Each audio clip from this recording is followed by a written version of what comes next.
তা বাজান কি করতে আছো? আব্বা ওই 3-4 দিনের পুরনো পান্তা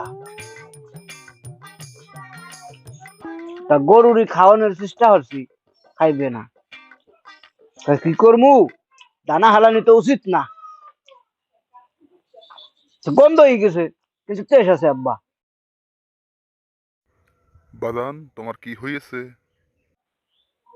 ওই কি আব্বা, ওই সেদিন কিয়া 2-3 দিনের পুরনো পান্তা খাইলাম না, খাইয়া না আব্বা, মানে ব্যথা সোডে আর কথা কইতেন না আব্বা, গাল্লুয়া হইলা গেছে আব্বা।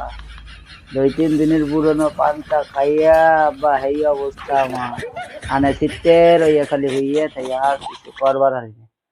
ভাইয়া কি তোরে খালি খালি বলত কয়? আমার দুটিয়া পোলা, একটা হচ্ছে ববের বলদ আর একটা বাতাসের মুঙায় হাওয়া দিয়ে বেড়ায়। হয় আব্বা, ভাইয়া সে তো খুব টাউটার চালাক মানুষ, সে তো বলছে সত্য কথাই বলছে। সে বলে আমি বলদ আব্বা, আসলেই মুই গজাল। গরুতে তাই বোঝে পচা পান্তা খাইলে ফিলে ঠাডা ফোলে ব্যথা ওরে, মুই বুঝি নাই আব্বা, মুই বলদ। তুই এত বলদ হলি কেমনে? তুই কি আমার পোলা? আমার নিজেরই বিশ্বাস হয় না।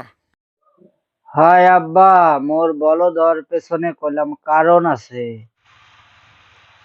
ওই আব্বা, ওই পাড়ার ওই গজাল বলদ পায়খানা করছিল, মুই দেখি নাই, মাঠে আইতে যাচ্ছিলাম, সে আর পায়খানা পারাইছি, হ্যার পরে মুই বলদা হয়ে গেছি আব্বা। মুই কিছু বুঝি না, হ্যার পিন্নে মানছে মোরে বলদ কয়।